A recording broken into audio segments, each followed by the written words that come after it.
Hi guys, কি খবৰ আপোনালোকৰ? আশা কৰোঁ সকলোৱে ভালে আছে আৰু মোৰো খবৰ ভাল। বহুদিন ধৰি ভ্লগ বনোৱা নাছিলোঁ, ভাবিলে এটা ভ্লগ বনাই দিওঁ। তো মই বৰ্তমান আছোঁ মাহীহঁতৰ ঘৰত। এক্সাম ষ্টাৰ্ট হ'ব, সেইকাৰণে ৰাস চাব যোৱা নাছিলোঁ আৰু মাহীয়ে মাতিলে, ক'লে ৰাস চাবি আহ। চ' যোৱাকালি আহিছিলোঁ গধূলি আৰু ৰাতি ৰাস চালোঁ। এতিয়া যাম মানে ভাত পানী খাই লৈ যাম। তো মই থকাৰ কাৰণে মাহীয়ে হাঁহ আনিছে আৰু মোক হাঁহ বনাবলৈ কৈছে হাঁহ বনাওঁতে ভাল হয়।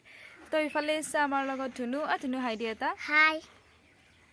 তো দাঁতকেইটা দেখুৱাই দিচোন। তো এটা বস্তু আপোনালোকক দেখাম বুলি ভাবিছোঁ, তো শেষলৈকে চাই থাকিব। তো এইফালে মহাই কিবা কাম কৰি আছে, মানে মহাহঁতৰ নিজা ব্ৰইলাৰৰ ফাৰ্ম আছে। তো ইয়াতে মহাই দিনটো ব্যস্ত থাকে আৰু ৰাতিও ব্যস্ত থাকে, ৰাতিও টোপনি ক্ষতি হয়। মানে ব্ৰইলাৰৰ পৰা গোটেইখিনি চোৱা চিতা খোৱা লোৱাৰ পৰাই আৰু গৰম ঠাণ্ডাৰো কিছুমান কথা থাকে, মানে বেছি গৰম পালেও ব্ৰইলাৰ এনেকৈ চৰাই মৰে, বেছি ঠাণ্ডা পালে মৰে। চ' গোটেইখিনি অকলে কষ্ট কৰে মহাই। কষ্ট কৰিব লাগিব দিয়কচোন, নিজৰ যিহেতু বস্তু আৰু কষ্ট হিচাপে ফলো পায়। তো বলক এতিয়া হাঁহৰ মাংসৰ ৰেচিপিটো আপোনালোকৰ লগত শ্বেয়াৰ কৰোঁ আৰু আপোনালোকে ভিডিঅ'টো শেষলৈকে চাই থাকিব। ভিডিঅ'টো ভাল লাগিলে প্লিজ লাইক কৰিব, কমেণ্ট কৰিব, শ্বেয়াৰ কৰিব আৰু ছাবস্ক্ৰাইব কৰিব। এইফালে মই মিঠাতেল দি দিলোঁ, কেৰাহী পূৰা টপত হৈ গৈছে। আৰু এইফালে আছে কাটি লোৱা পিঁয়াজ, আলু আৰু ওলকবি একেলগে কাটি লোৱা। এইফালে আছে আমাৰ হাঁহৰ মাংস। তো এইফালে আমাৰ তেলখিনি পূৰা গৰম হৈ গৈছে। ইয়াতে দিওঁ তেজপাত দুটা, ইফালে চৌকাত পূৰা জুই উঠি আছে। আৰু এতিয়া দিম ইয়াতে পিঁয়াজ। তো হাঁহৰ মাংস চৌকাত বনোৱাৰ মজাই বেলেগ, মানে চৌকাত বনালে বেছিকৈ টেষ্টি হয় গেছত বনোৱাতকৈ।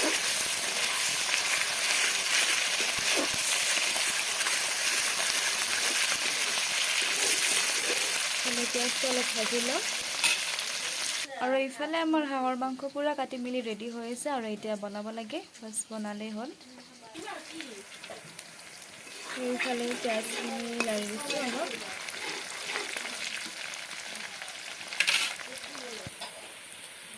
আৰু এইফালে আদা নহৰুখিনি দি দিলোঁ।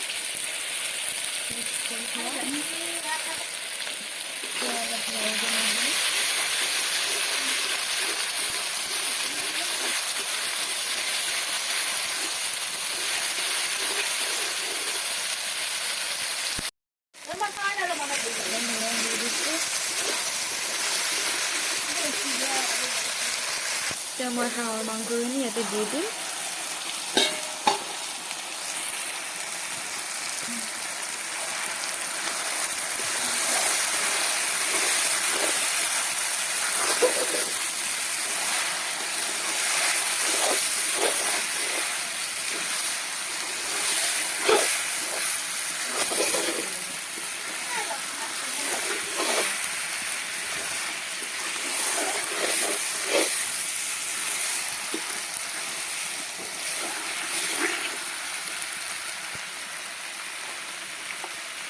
অলপ নিমখ দি দিওঁ আৰু অলপ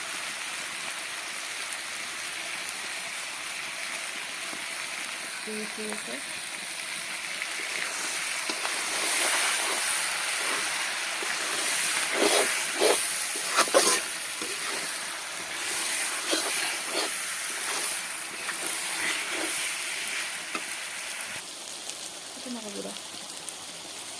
আৰু ইয়াতে হালধি দি দিছোঁ।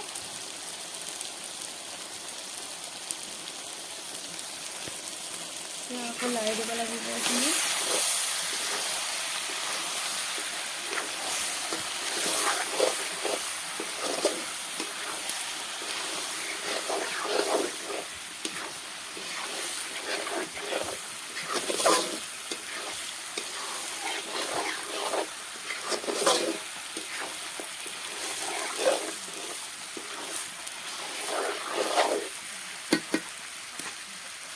এতিয়া হাঁহৰ মাংসখিনি অলপ ভজা গৈছে, অলপ তেল ওলাইছে। এতিয়া আমি ইয়াতে আলু আৰু ওলকবি কাটি থোৱা আছিল, সেইখিনি দি দিম।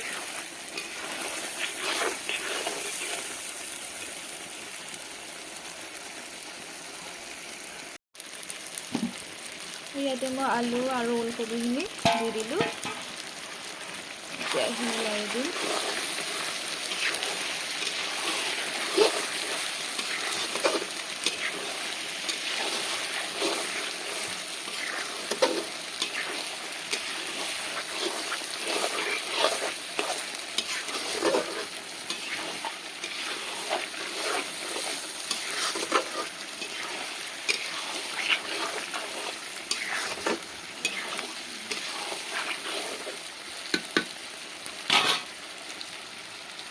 ইয়াতে ঢাকনিখন দি দিলোঁ।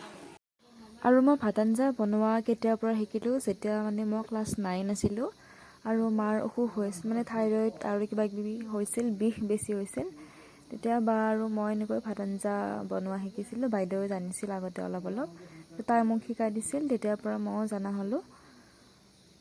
এতিয়া বাৰু ভাল পাইছে মায়ে, আৰু মায়ে ভাত আঞ্জা বনাইতো ময়ো বনাওঁ কেতিয়াবা। আৰু মাহীহঁতৰ ঘৰতো 3 বছৰমান ধৰি অহাই নাছিলোঁ। তো বহুত দিনৰ মূৰত আহিলোঁ, আৰু মাহী অকলে কাম কৰি থাকে ঘৰৰ। তো বেয়াও লাগে, সেইকাৰণে অলপ হেল্প কৰি দিলোঁ। যিহেতু ৰন্ধা বঢ়াখিনি জানা হৈছোঁ আগতকৈ, সেইকাৰণে আৰু ভাবিলোঁ হাঁহৰ মাংসখন ময়ে বনাওঁ।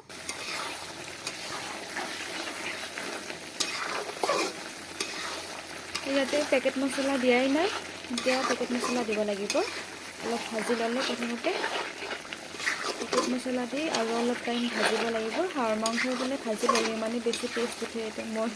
মোক মায়ে কৈছিল মানে হাঁহৰ মাংস যেনেকৈ ভাজা যায় মানে বেছি টেষ্ট উঠে। কমকৈ ভাজিলে বোলে কমকৈ সোৱাদ লাগে। চ' মই ভাজিয়ে আছোঁ এতিয়ালৈ। আৰু পেকেট মছলা এতিয়া দি দিওঁ কিবাকিবি। তো ইয়াতে দিওঁ এতিয়া মিট মছলাখিনি দি দিলোঁ। তাৰপিছত দিম জিৰা গুড়ি, জিৰা পাউডাৰ ইয়াতে দি দিলোঁ। বেছি মছলা নিদিওঁ, অভাৰ মছলা হ'লেও মানে বেয়া লাগিব। চ' মছলা অলপ কমকৈ দিওঁ, আৰু মিৰ্চ পাউডাৰ অলপ বেছিকৈ দিওঁ। ৰঙা কালাৰ উঠিবতো সেইকাৰণে ভাল লাগিব। আৰু জলকীয়া হ'ব মিৰ্চ পাউডাৰত। এতিয়া এইখিনি লাৰি দিওঁ, ভালকৈ লাৰিব লাগিব, পুৰা লৰাই দিব লাগিব। পুৰা ধোৱা উঠি গৈছে, একো দেখা পোৱা নাই।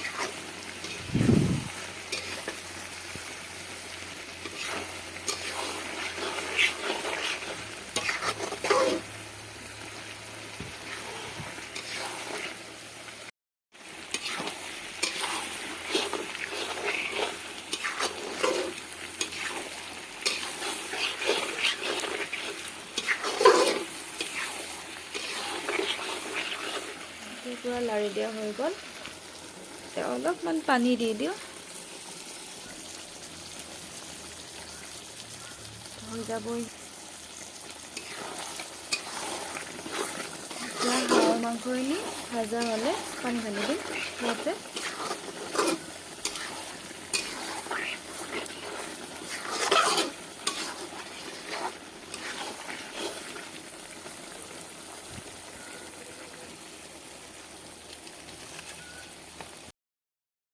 আৰু এতিয়া মাংস ফ্ৰাই হৈ গ'ল। আৰু মাংস ফ্ৰাই হোৱাৰ পিছত 2 পিচমান নমাই নিদিয়ালৈকে মানে মোৰ মনটোৱে নামানে। আৰু বিশেষকৈ হাঁহৰ মাংস ফ্ৰাই হোৱাৰ পিছত 2 পিচমান যদি নমাই নিদিওঁ মোৰ মনটো একদম নামানে। তো এতিয়া ভাজিটো হৈয়ে গ'ল।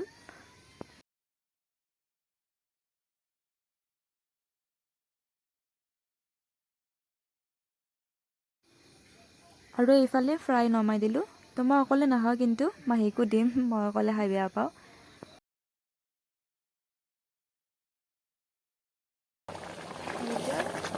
ইয়াতে অলপ পানী ঢালি দিছে, বেছি পানী দিব দিয়া নাই। বেছি পানী দিলে টেষ্টি নালাগে।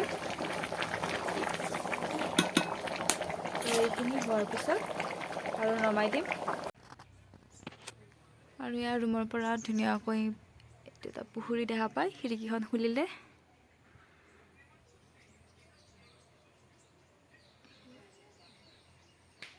সেইফালেও মানুহ আছে। দি দিলোঁ। কেনেকুৱা আছে কচোন খাই কিনে?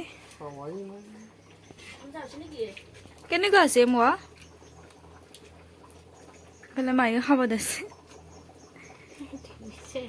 খা খা মোৰ হাতেদি খা কেনেকুৱা হৈছে ক বনবা জানছি নে মই বনবা জানছি ৰে মই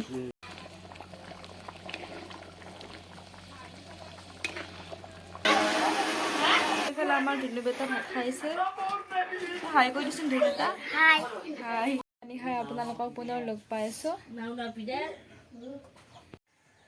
তো এতিয়া ভাত পানী খাই ওলাই মিলাই ইয়াৰ ৰেডি হৈ গ'লো আৰু এতিয়া ঘৰলৈ যাওঁ ভাইটি আহিছে নিব তো ভিডিঅ'টো আজি ইয়াতে শেষ কৰিলোঁ ভিডিঅ'টো ভাল লাগিলে প্লিজ লাইক কমেণ্ট শ্বেয়াৰ আৰু ছাবস্ক্ৰাইব কৰি দিব আজিলৈকে বাই বাই গাইজ